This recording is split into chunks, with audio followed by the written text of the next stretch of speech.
Hey Hockey Herd fans, welcome back to the channel. So I went back to Heroes Cards and Comics again. It's just my go-to place because it's the closest thing to home. And I noticed that off to the side they had a deal where if you buy 5 cards for $20. So I said, sure, I'll go check it out. And I found a lot of good rookie cards and all-star cards, like big name cards that would cost me the same amount, if not more. Now it was buy 5 for $20 or it was $4.99 a card. Take your pick.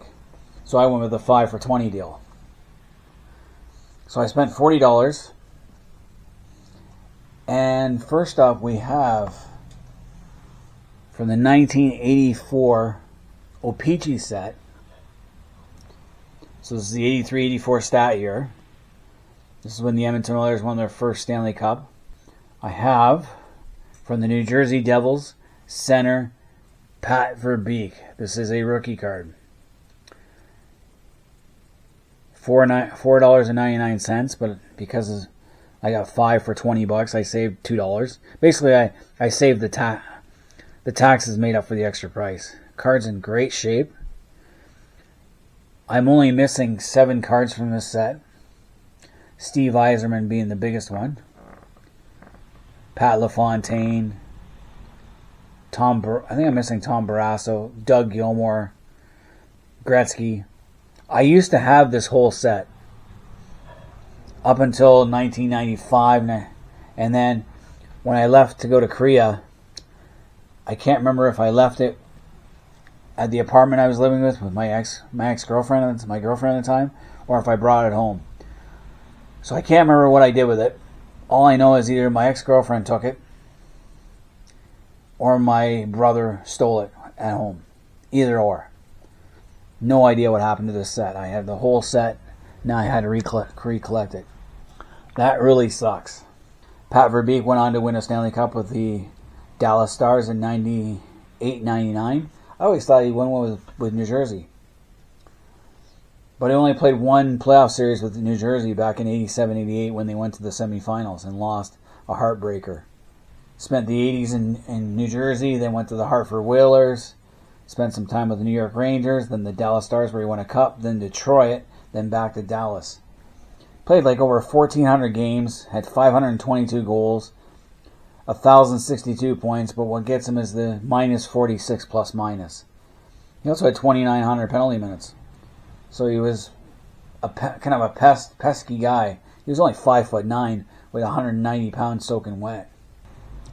Would I rank him among the greatest goal scorers ever? No. Even though he's got over 500 goals, because he played so many games. And he only scored over 40 goals 3 times in his career. Never hit the 50-goal plateau, but hit a 20-goal a lot. But he was traded from the New Jersey Devils to the Hartford Whalers for Sylvain Turgeon.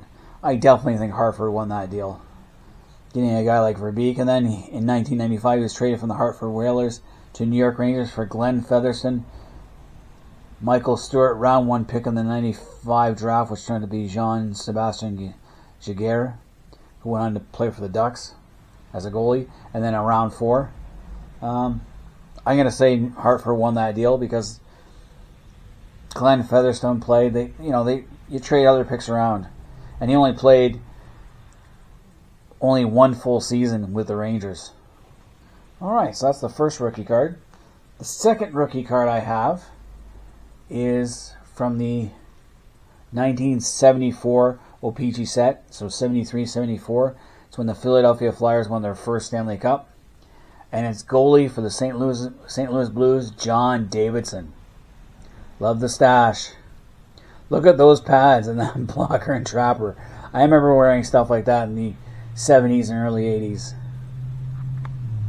John Davidson wasn't exactly a household name in the goalie world. Better known for broadcasting and that. He was actually picked in the first round, 5th overall in the 1973 amateur draft by the St. Louis Blues. They could have had guys like Rick Middleton, Bob Gainey, and Blaine Stoughton at the time. Like, they left some big names in there. He only played 2 seasons with the Blues, then went to the Rangers. He actually took the Rangers to a Stanley Cup final in '79 against Montreal, but they lost in 5 games. A big reason they got that far was because of him. And he played up until 82-83 with the Rangers and then called it quits. And that's when you get his broadcasting career going. And also, currently he's a senior advisor and alternative governor for the Columbus Blue Jackets. He also served as the Columbus interim general manager during 2003-2004. He's been a broadcaster, and he was named president of the St. Louis Blues. So he's been around the league. He stayed relevant in hockey, which is probably why his card's worth $5. Because normally with the career he had, it wouldn't be worth that much. Career-wise, he's only a 353 goals against average, 123 wins, 124 losses with 39 ties, 7 shutouts to his name. He only appeared in 31 playoff games, most of them with the Rangers, where he had that one run. He played 18 games. Wasn't traded from the Blues to the Rangers. I don't see a trade here, but probably claimed off waivers, that type of deal. Next, we have from the 1972 O-Pee-chee set. So this is 71-72 stat year. We have Montreal Canadiens left winger Frank Mahovlich. Card's not in bad shape either. He is in the Hall of Fame, and he's a 6-time Stanley Cup winner. Long-term to Toronto Maple Leaf. Then he went to the Detroit Red Wings, then went to the Montreal Canadiens. Jumped to the WHA and played for the Toronto Toros and Birmingham Bulls. Won 4 Stanley Cups with Toronto, including their last one, and 2 with Montreal. Won the 57-58 Calder Trophy, 9-time All-Star, and on the 100th anniversary team. Played 1,181 games, had 533 goals, 570 assists for 1,103 points, and was a plus-minus of 266. 1,000 minutes in penalties. And his WHA stats aren't bad. In 237 games, he had 89 goals, 143 assists, 232 points. In the playoffs, he had another 137 games, 51 goals, 67 assists for 118 points, but he was a minus 25, which isn't good. He might have won the Conn Smythe in 70-71 with Montreal. He had 20 games, he had 14 goals, 13 assists for 27 points. But Ken Dryden was the star of that playoff. So now we're going to jump to the 1970 O-Pee-chee set. This is the movie star set because of the little spotlights in the background drop of these cards. This is when Boston won their first Stanley Cup in forever. And we have second team All-Star Stan Mikita, Chicago Blackhawks. Card's in pretty good shape. Again, all these would have been $5 had I not. But it was 5 for 20. He won a Stanley Cup with Chicago. 8-time All-Star, 4-time Art Ross Trophy winner, 2-time Hart Trophy winner, 2-time Lady Byng Trophy winner, and he's on the 100th anniversary team. He's also one of the first players actually born in Czechoslovakia to win a Stanley Cup, or to be in the NHL, which is amazing. In just under 1,400 games, he had 541 goals, 926 assists for 1,467 points, and he was a plus-minus of 329. Played his entire career with the Chicago Blackhawks. 155 playoff games, 59 goals, 150 points. But he was a minus 8. Yay. So he won his Stanley Cup in his second season with Chicago with Bobby Hull. Staying with that same year, we have Philadelphia Flyers goaltender Doug Favell. This guy did not win a Stanley Cup. He got traded the year before they won the Stanley Cup in '73. But played 6 seasons with Philly, 3 with Toronto, then 3 with the Colorado Rockies. He actually had the really cool Colorado Rocky goalie mask. 18 shutouts, was a 3.03 goals against average, mainly because he played in Toronto and Colorado, which is why his goals against average sucks. 373 games. He won 124 games, lost 153, and tied 70. Most of his losses, of course, came when he played for Toronto and Colorado. But he was the guy in Colorado's net when they played the Philadelphia Flyers in their only playoff appearance. And didn't do bad.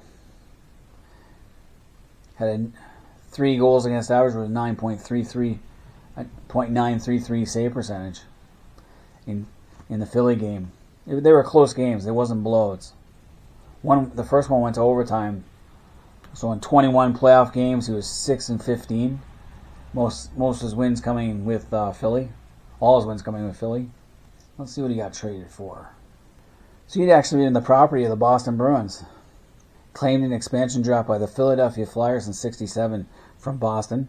And then in 79 he was claimed an expansion draft by Edmonton from Colorado. Doesn't say why he went from the Flyers to the Leafs. It could have been because the Leafs had Bernie Parent at the time and they might have traded back for him. Might have been another swap. I do remember having his card when he went to the Oilers, but he never played for them. Staying with the same year, we have Montreal Canadiens left winger Mark Tardif. This is a rookie card. You can see what I mean by the movie star. It's got those 3 little spotlights in them. This card's in fairly good shape. He was the 2nd overall pick in the first round of the 1969 draft by Montreal. I think he was one of the Quebec exemptions that Montreal had until 69. He won 2 Stanley Cups with Montreal, then jumped to the WHA. Played for the LA Sharks, Michigan Stags, Baltimore Blades, Quebec, and then Quebec Nordiques for the rest of his career. Won an Avco trophy in 76-77, and then went back to the NHL and played 3 full seasons. The reason he jumped from Montreal probably was for more money and also for more playing time. He was an excellent player. Had a 30-goal season and 31 goals and 25 goals the next season.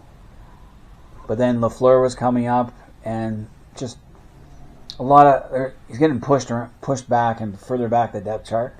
So he jumped to the Quebec Nordiques, and I think he's the leading scorer in the WHA, if I'm not mistaken. Come back to the NHL, and he has two more 30-goal seasons. Great player. Had success in the playoffs with Montreal. So in 517 NHL games, he had 194 goals, 401 points.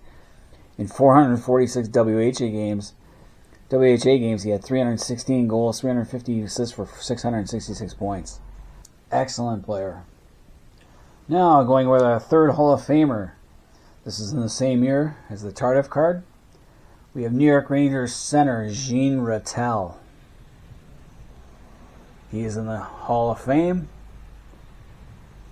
He also won the 1971 Masterton Trophy. 2 Lady Byng trophies, a 71-72 Pearson Trophy, 1-time All-Star, and a 100th anniversary team. He was the guy that Boston traded for. They traded Phil Esposito for Jean Rattel. And Rattel did excellent with Boston. With the Rangers, he started his career in 1960 with the Rangers until his trade in 1976. Broke the 100-point barrier twice, once in 63 games, the other in 80 games. With Boston, he was a steady guy. Played 1,280 NHL games, 491 goals, 776 assists for 1,267 points, and he had a plus-minus of 236. Never won the Stanley Cup, though he went to a Stanley Cup with the New York Rangers, and he went to 2 Stanley Cups with the Boston Bruins. Retired in 1981. Playoffs, he had 132 playoff games, 32 goals, 98 points. Never could get past Montreal in the late 70s. All right, moving on to our next Hall of Famer, we have St. Louis Blues goaltender Glenn Hall. Card's in good shape. Glenn Hall was one of the big pieces of St. Louis Blues going to 3 straight Stanley Cup finals in the first 3 expansion years. He won a Stanley Cup with the Chicago Blackhawks, was the 1955-56 Calder winner, 11-time All-Star, 3 Vezina trophies, the Conn Smythe winner in 67-68, even though he was on the losing side. And then he's on the 100th anniversary team. Started his career with the Detroit Red Wings, went to Chicago, played for St. Louis. 906 games, 407 wins, 326 losses with 164 ties. Save percentage of .918, considering how little padding they had and no mass for most of it. 84 shutouts and a 2.59 goals against average. Not too shabby. Yep. In 1957, he was traded from Detroit with Ted Lindsay to Chicago for Hank Basson, Forbes Kennedy, Johnny Wilson, Ray Preston, and Cash. You'd be kidding me. Lindsay and Hall? For those guys? I never even heard of half those guys. Then in 67, he was claimed an expansion draft by St. Louis from Chicago. So Chicago thought he was over the hill. But he played 130 games with St. Louis over 4 seasons. Had 8 shutouts one year for with a 2.17 goals against. Hell, he had 12 shutouts when he first with Detroit. What was Detroit? Because they had Sawchuk. That's why. Now, the last one from this season. We have Montreal Canadiens left winger John Ferguson. This guy played 8 seasons with the Montreal Canadiens and won 5 Stanley Cups. 500 games, 145 goals, 303 assists, 1,214 penalty minutes. This was the guy, he was the enforcer on the team. He was the big guy you didn't mess around with. He was not afraid of anybody, and he dropped the gloves. In 1970, he retired, but then Montreal wasn't doing so well, so they asked him to come back in 71, which he did, and he won another Stanley Cup. Big part of them. Hell, he played 60 games, has 16 goals, 14 assists for 30 points. Then in 18 playoff games, he has 4 goals, 6 assists for 10 points. Didn't do so well as a head coach. Coached the Rangers and Jets, but didn't do so well. Not in the Hall of Fame, though.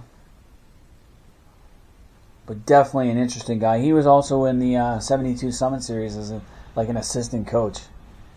All right, the last card comes from 1962. So the 1961-62 stat year. This is actually a Topps card. And it's number 43. Chicago Blackhawks forward Murray Hall. I actually have his WHA card when he played with the Houston Aeros. And his Vancouver Canucks card. That is an old card. It's in pretty good condition for its age and where I found it. I don't have any of these cards, so Murray Hall was not an all-star by any stretch of the imagination. Was in the Chicago Blackhawks organization, only played 25 games with them.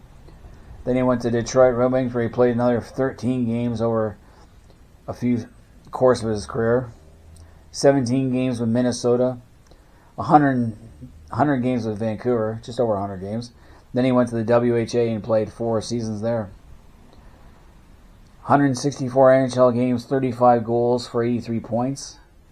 6 playoff games, no points. And then 312 more WH games with 96 goals, 221 points. So he did better in the W. He actually played for the Houston Aeros, so he was with Gordie Howe and Mark Howe and Marty Howe. Won 2 Abro trophies with them. So in 1964, he was claimed in the interleague draft by the Detroit Red Wings from Chicago. So their idea of free agency. 67, traded from Detroit Wings to Chicago Blackhawks to complete an earlier deal, so he's traded back to Chicago. Claimed an expansion draft by Minnesota from Chicago.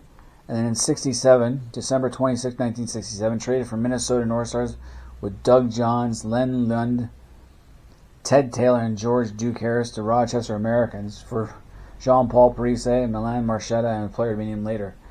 So this was like an NHL team making a deal with a minor league team. Because back then, some of the AHL teams were independent, like the Rochester Americans. They weren't affiliated with an NHL team like they are today. So he actually won an AHL title, the Calder Trophy, with the Rochester Americans.